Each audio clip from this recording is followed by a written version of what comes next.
The salt spray stung Christopher Columbus's weathered face as he stood on the docks of Palos de la Frontera, staring at three modest vessels that would either make him immortal or deliver him to a watery grave. The year was 1492. And after nearly a decade of rejection, ridicule, and false starts, the Genoese navigator had finally secured the backing he needed for his audacious westward voyage to the Indies. Columbus ran his calloused fingers along the hull of the Santa Maria, his flagship. At barely 90 feet long, she was hardly the grand vessel one might expect for such a momentous journey. The ship creaked ominously in the harbor, her timbers already showing signs of wear. Yet she was his, granted to him by Queen Isabella. And King Ferdinand of Spain, after years of pleading his case before skeptical courts across Europe, the Nina and Pinta, two accompanying caravels, bobbed nearby like faithful companions. The Nina, originally named Santa Clara, was the smallest of the three, at just 56 feet in length. Her captain, Vicente Jan Espenthone, had initially been reluctant to join the expedition, but the promise of riches and glory eventually swayed him. The Pinta, under the command of Vicente's brother, Martin Alonso Penthon, was slightly larger and notably faster, her square sails catching the Atlantic breeze with an almost eager anticipation. Columbus knew that these three ships represented far more than mere transportation. They were the physical manifestation of his unwavering belief that the Earth was smaller than most scholars calculated, and that by sailing west, he could reach the spice-rich lands of Asia in a matter of weeks, rather than months. The learned men of his time had dismissed his calculations as the fantasies of an obsessed dreamer. But Columbus had studied the works of ancient geographers and convinced himself that Marco Polo's Chipa-New-Japan lay just 3,000 miles across the Western Sea, as documented in Samuel Eliot Morrison's comprehensive study, Admiral of the Ocean Sea. Columbus had spent years refining his theories and gathering support. The rejection by Portugal's King John II had been particularly crushing, as Portuguese navigators were already pushing the boundaries of oceanic exploration around the African coast. But Spain, fresh from the conquest of Granada and eager to compete with Portuguese maritime dominance, had finally embraced his vision. The crews Columbus had assembled were a mixture of experienced sailors, desperate men seeking fortune, and a few who had been given little choice in the matter. 90 men in total would make the journey, their lives now bound to the success or failure of Columbus's grand hypothesis. Many harbored serious doubts about their captain's calculations, whispering among themselves about the possibility of sailing off the edge of the world, or into the realm of sea monsters that medieval maps warned lay beyond the known ocean. Standing there in the Spanish port, Columbus felt the weight of history pressing upon his shoulders. He had promised Queen Isabella gold, spices, and new Christian souls to convert. He had sworn to King Ferdinand that this voyage would elevate Spain above all other European powers. But deep in his heart, beneath the layers of certainty he projected to others, Columbus understood that he was gambling everything on a theory that could prove catastrophically wrong. The morning sun cast long shadows across the three ships as final preparations were made. Soon, these vessels would carry their human cargo into the vast unknown, pursuing a dream that would either revolutionize the world's understanding of geography or become another maritime tragedy lost to the hungry Atlantic. The Nina, Pinta, and Santa Maria were about to embark on humanity's most consequential voyage of discovery. The 3rd of August, 1492 dawned clear and promising as Columbus gave the order to weigh anchor. The Santa Maria led the small flotilla out of Palos Harbor, her square sails billowing with the favorable eastern wind. Behind her, the Nina and Pinta followed in formation, their crews offering final prayers to the Virgin Mary and St. Christopher, patron saint of travelers. As the Spanish coastline gradually disappeared behind them, Columbus had deliberately chosen this departure date, calculating that the summer winds would provide the most favorable conditions for westward sailing. His years of studying oceanic patterns and consulting with experienced mariners had taught him that timing was everything in such ventures. The three ships made excellent progress in their first weeks, covering nearly 150 miles per day. Under optimal conditions, the Nina proved herself early as the most maneuverable of the three vessels. Her lateen-rigged sails, characteristic of Mediterranean design, allowed her to respond quickly to changing wind conditions. Captain Vicente Llanes Pinthon had initially criticized the ship's modest size, but as the days passed, he began to appreciate her nimble handling and sturdy construction. The caravel design, perfected by Portuguese shipbuilders, was proving ideal for long-distance ocean exploration. The Pinta, under Martin Alonso Pinthon's command, demonstrated her reputation as the fastest of the three ships. Her crew took pride In frequently pulling ahead of the formation, only to reduce sail and wait for their companions to catch up. This speed would later prove both a blessing and a source of tension, as Martin Alonso's ambitious nature sometimes conflicted with Columbus's strict command structure. By the 15th of August, ships had reached the Canary Islands, where they made a crucial stop for repairs and reprovisioning. The Pinta had developed rudder problems that required immediate attention, and Columbus used this opportunity to make final adjustments to the Nina's rigging, converting her from lateen. 2 square sails for better performance in the expected steady trade winds of the open Atlantic. The Canary Islands represented the last outpost of the known world. Beyond this archipelago lay the Green Sea of Darkness, as Arabic geographers had called the Atlantic. Columbus spent several days in the islands, not only for practical preparations, but also to steel his men's nerves for the journey ahead. He knew that once they left the Canaries, they would be sailing into waters where no European ship had ever ventured with the intention of not returning. According to Washington Irving's detailed account in A History of the Life and Voyages of Christopher Columbus, the navigator kept 2 sets of logs during the voyage, one accurate record for himself and another, showing shorter daily distances to prevent his crew from becoming too alarmed at how far they were traveling from home. On the 6th of September, the 3 ships departed the Canaries for the final phase of their westward journey. Columbus set a course slightly south of due west, hoping to catch the trade winds that would carry them steadily toward his calculated position of Chipangu. The ocean ahead stretched endlessly, its surface broken only by the occasional dolphin or flying fish that seemed to mock the tiny vessels with their effortless movement through the marine wilderness. As the days turned to weeks, the crew's initial excitement began to transform into anxiety. The steady easterly winds that had seemed such a blessing now became a source of worry. How would they ever return home against such persistent headwinds? Columbus maintained an outward appearance of confidence, regularly consulting his compass and charts. While privately grappling with growing doubts about his calculations, the 3 ships had become floating microcosms of human hope and fear, carrying their precious cargo of dreams and ambitions into an ocean that seemed to grow larger and more threatening with each passing day. The Nina, Pinta, and Santa Maria were no longer merely ships. They had become vessels of destiny, bearing the weight of European civilization's first tentative steps toward a world they could not yet imagine. By the 20th of September, 1492, the 3 ships had been sailing westward for more than 2 weeks since leaving the Canaries, and the crew's patience was wearing as thin as their provisions. The Santa Maria's hull groaned with each wave, her aging timbers protesting the constant stress of the Atlantic swells. Columbus paced the deck anxiously, his confident demeanor beginning to crack under the mounting pressure from increasingly restless sailors. The Nina had developed a concerning leak in her forward hull, requiring daily pumping to keep her afloat. Vicente Llanes Pinthon worked tirelessly with his men to address the problem, stuffing oakum and tar into every visible crack while secretly wondering if they had embarked on a suicide mission. The smaller caravel's crew had begun whispering about turning back, their voices carrying across the water during the quiet night watches when fear seemed to amplify every doubt.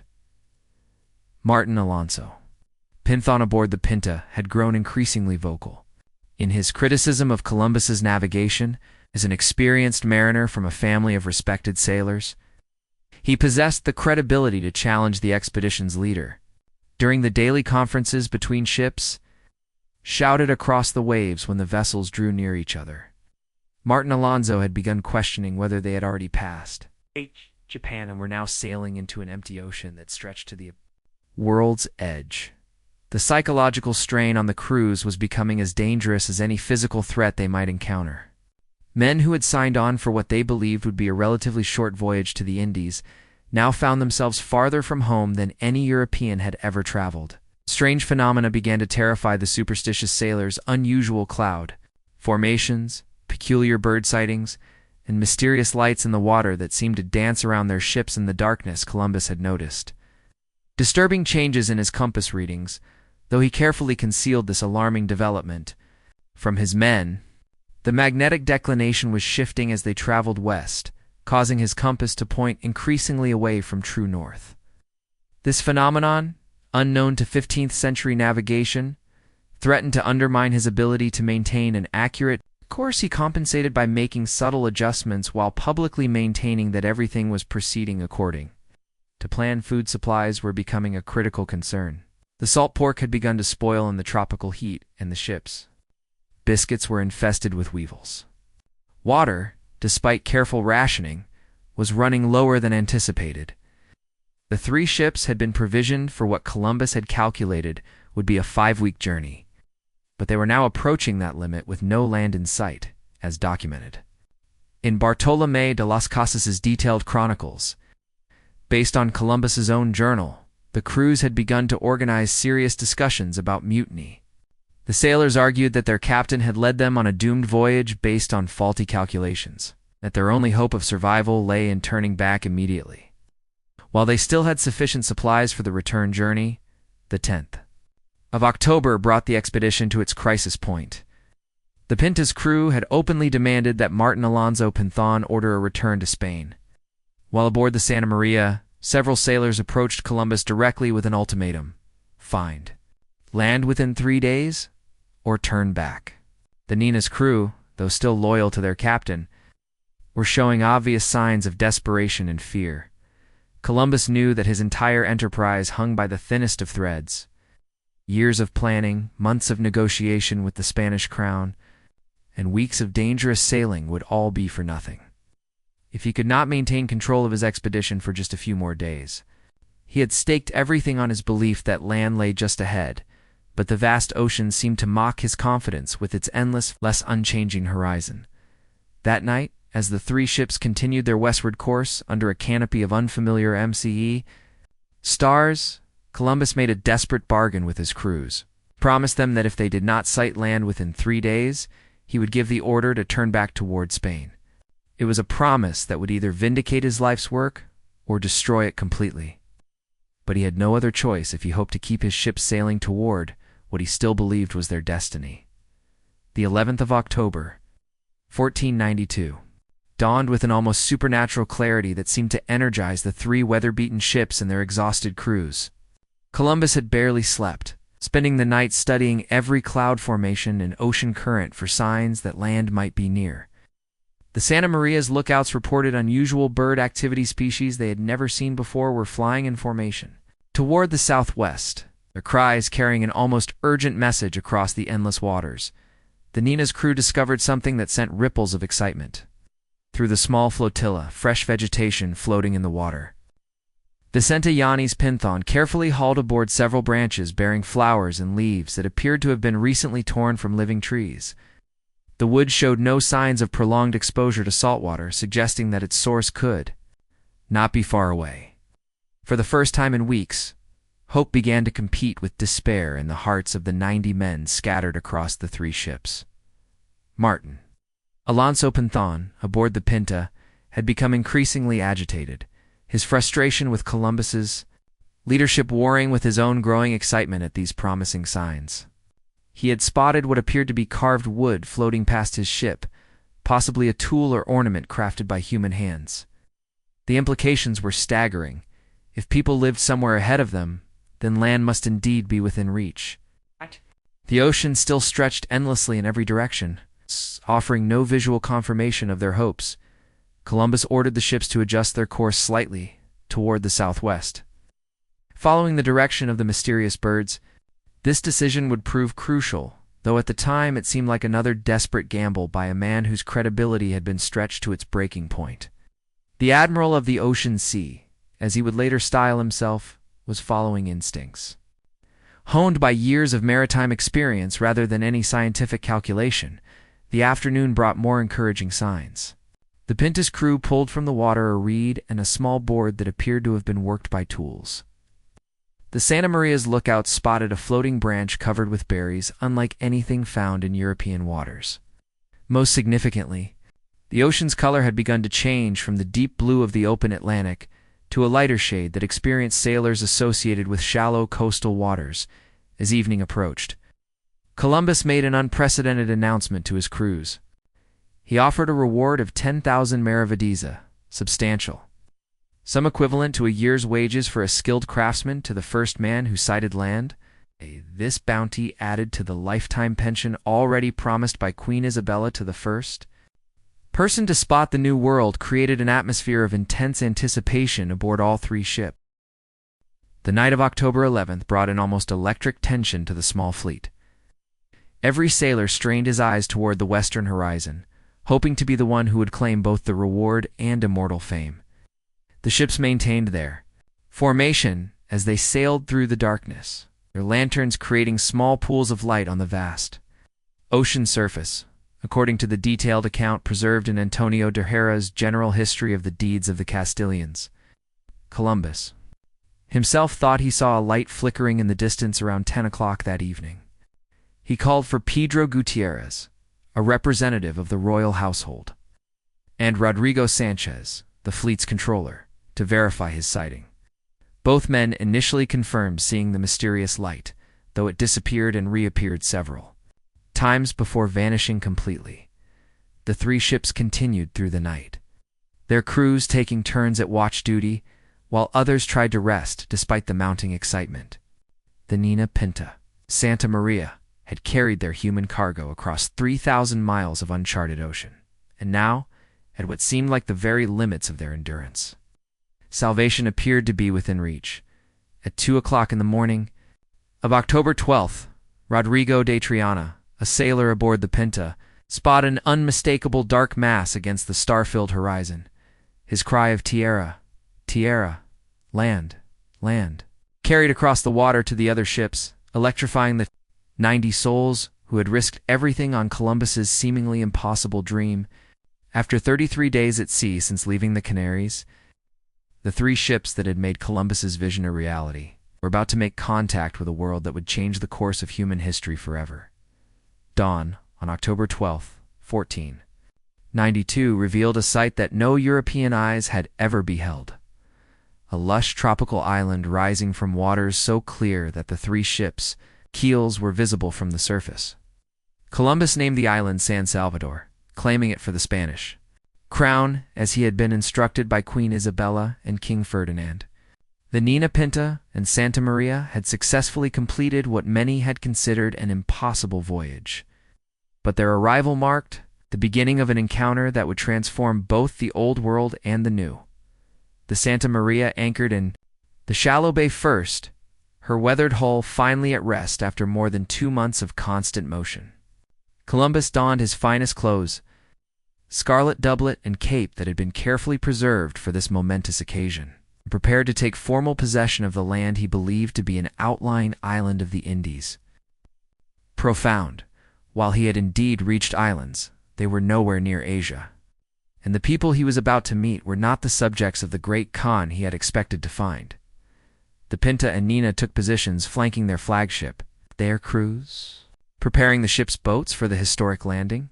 Martin Alonso Pinthon, despite his earlier conflicts with Columbus, recognized the magnitude of the moment and ordered his men to display the expedition's banners with appropriate ceremony.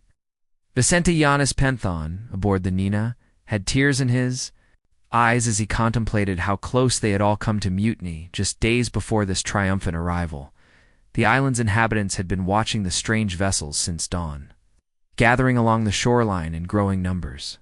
These were Lucayan people, part of the Taino culture that had inhabited the Caribbean islands for centuries. They had never seen ships of European design, nor men with pale skin and elaborate clothing. Their society was sophisticated but utterly unprepared for the cultural collision that was about to occur. Columbus's landing party consisted of himself, the Pinta brothers, the royal officials who had been assigned to witness and document the voyage, and several armed sailors. They carried the banners of Castile and Leon, along with a wooden cross that symbolized their intention to bring Christianity to whatever lands they might discover. The admiral of the ocean sea had no way of knowing that his 3 ships had delivered him not to the Indies, but to a vast continent that would eventually be called America, the Taino. People approached the landing party with a mixture of curiosity and caution.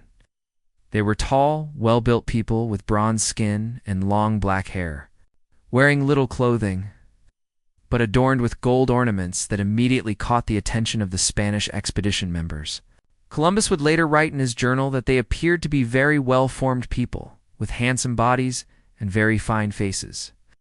As documented in Columbus's own log, preserved in the abstract created by Bartolomé de las Casas, the initial contact was peaceful and marked by mutual fascination. The indigenous people offered gifts of parrots, cotton thread, and darts, while the Spanish visitors presented them with red caps, glass beads, and small brass bells. Neither group could have imagined the profound consequences that would flow from this seemingly innocent exchange. The 3 ships had accomplished something unprecedented in human history.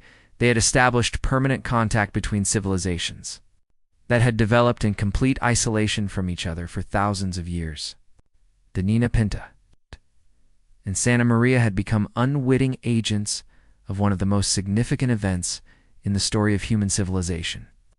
Though neither the European visitors nor their Caribbean hosts could comprehend the magnitude of what was beginning, Columbus spent several hours on the island, claiming it for Spain through the traditional ceremonies that European law required for taking possession of new territories. He planted the Spanish flag, had notaries record the formal act of possession, and began the process of learning about the geography and inhabitants of what he still believed to be islands off the coast of Asia. The crews of the 3 ships worked efficiently to take on fresh water and whatever food could be obtained through trade with the friendly islanders.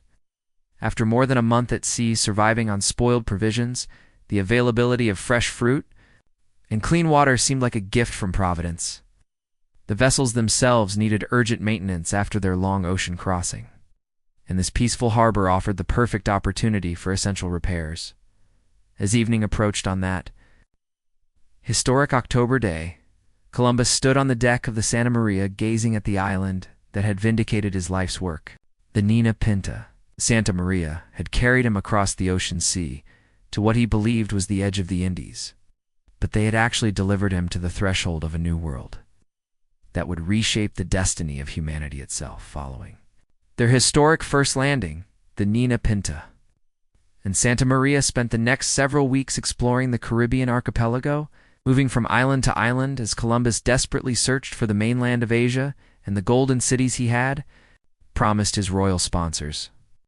Each new discovery brought both wonder and growing concern, as the reality of their situation became increasingly different from the admiral's confident predictions. The 3 ships had established a pattern of systematic exploration, with the Pinta's superior speed making her ideal for scouting ahead. Now the Santa Maria and Nina followed with the bulk of the expedition's supplies and personnel. On October 14th, just 2 days after their initial landing, they encountered a much larger island that the native inhabitants called Colba, modern-day Cuba. Columbus convinced himself that this massive landmass must be the mainland of Cathay, though its tropical vegetation and indigenous population bore no resemblance to Marco Polo's descriptions of the Chinese Empire. The Nina proved invaluable during the coastal exploration phase of the voyage.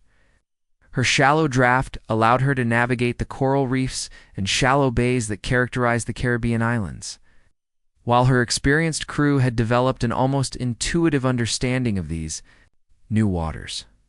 Vicenta Llanes Pinthon had established excellent relationships with various indigenous groups, serving as the expedition's primary diplomat in their increasingly complex encounters with different island communities. Martin Lonzo Pinthon, aboard the Pinta, had grown increasingly independent in his actions, sometimes disappearing for days at a time to pursue his own exploration agenda. His brother's aggressive approach to searching for gold had begun to strain relationships with the peaceful Taino people, who possessed small amounts of the precious metal, but nothing approaching the vast quantities that Columbus had promised the Spanish crown. The cultural misunderstandings were multiplying as rapidly as the geographical discoveries. The Santa Maria, despite her age and the stress of the Atlantic crossing, continued to serve as the expedition's command center and primary storage vessel. Columbus had converted her largest cabin into a combination chart room and diplomatic reception area, where he attempted to gather information about regional geography from indigenous leaders who had no common language with their European visitors. The communication barriers were proving almost as challenging as the oceanic ones they had already overcome. By late November, 3 ships had discovered Jamaica, which Columbus named Santiago, and had conducted extensive exploration of the Cuban coast. The Admiral's journal entries, as preserved by Las Casas, reveal growing frustration with his inability to locate the golden cities and spice markets that had justified the entire expedition. The indigenous people spoke of gold sources to the south and east, but these always seemed to lie beyond the next island or around the next cape.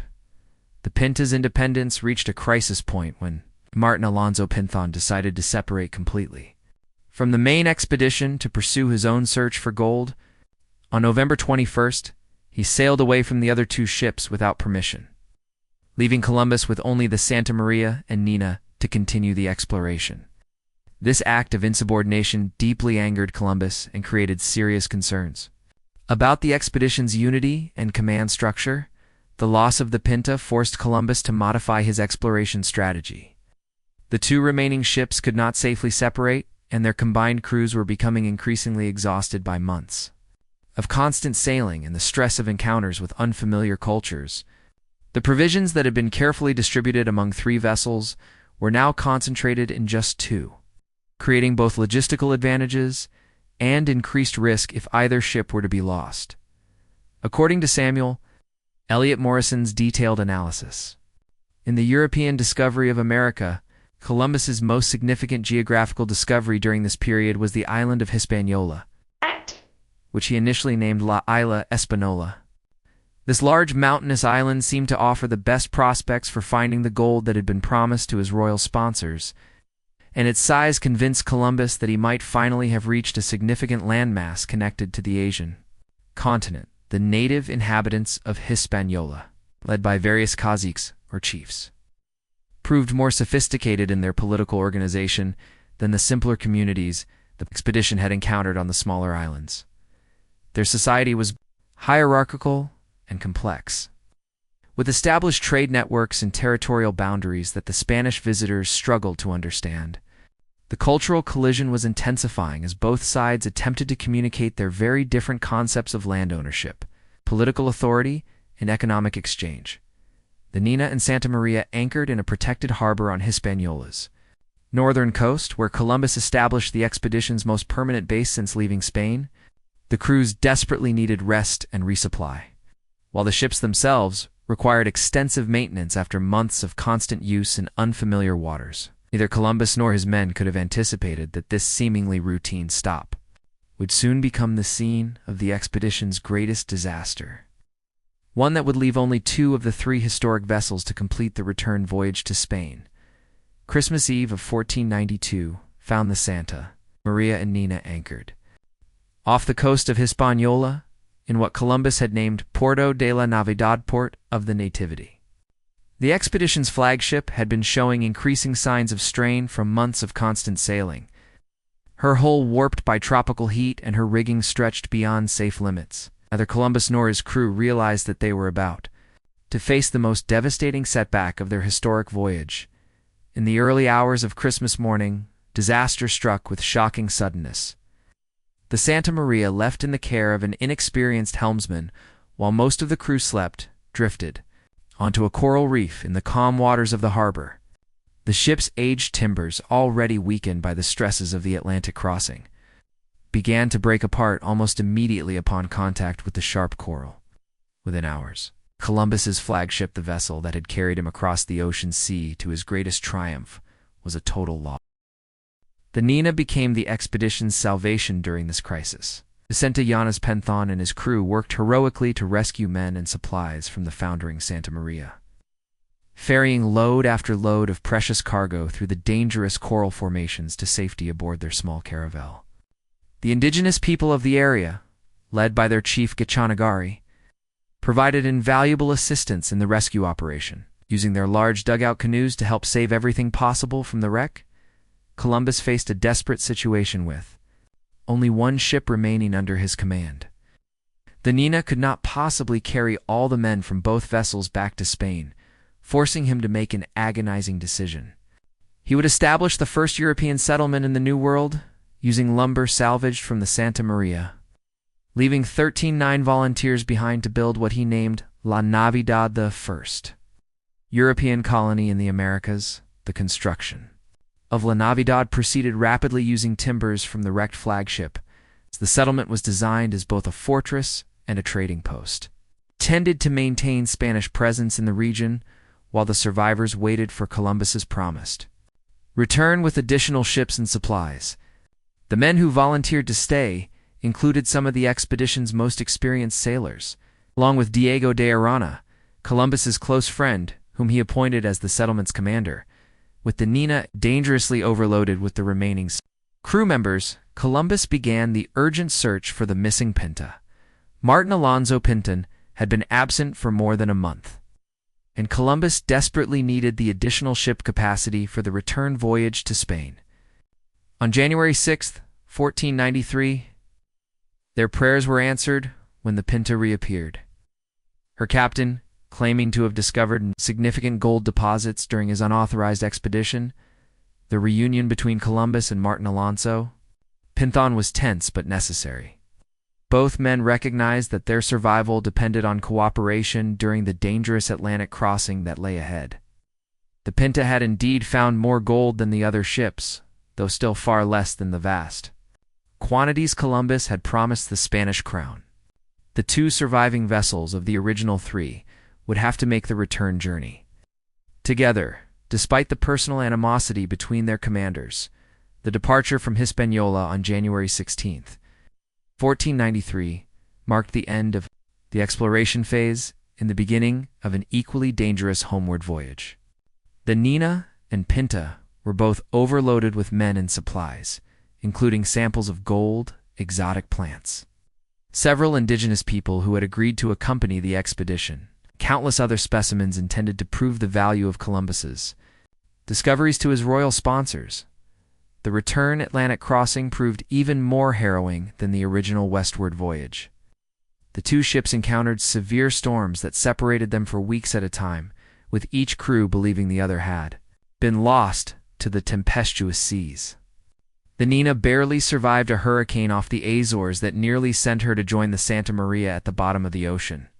As documented in Washington, Irving's Life and Voyages of Christopher Columbus, the Pinta and Nina finally limped into separate Spanish ports in March 1493, completing one of the most significant voyages in human history. Of the three ships that had departed Palos 8 months earlier, only 2 returned. But they brought with them proof that Columbus had indeed found new lands across the Western Ocean. The Nina, smallest and most underestimated of the original 3 vessels, had ultimately proven the most reliable. She had survived the Atlantic crossing in both directions, served as the flagship after the Santa Maria's loss, and carried Columbus safely home to claim his place in history. The Pinta had provided crucial speed and scouting capability throughout the voyage, while the Santa Maria, though lost, had given her life to establish the first European foothold in the New World. The 3 ships Nina, Pinta, and Santa Maria had indeed made Columbus's dream a reality, opening a permanent connection between Europe and the Americas that would reshape the world. Their voyage marked the end of the Middle Ages and the beginning of the modern era, proving that human courage and determination could overcome even the vastest barriers that nature could devise.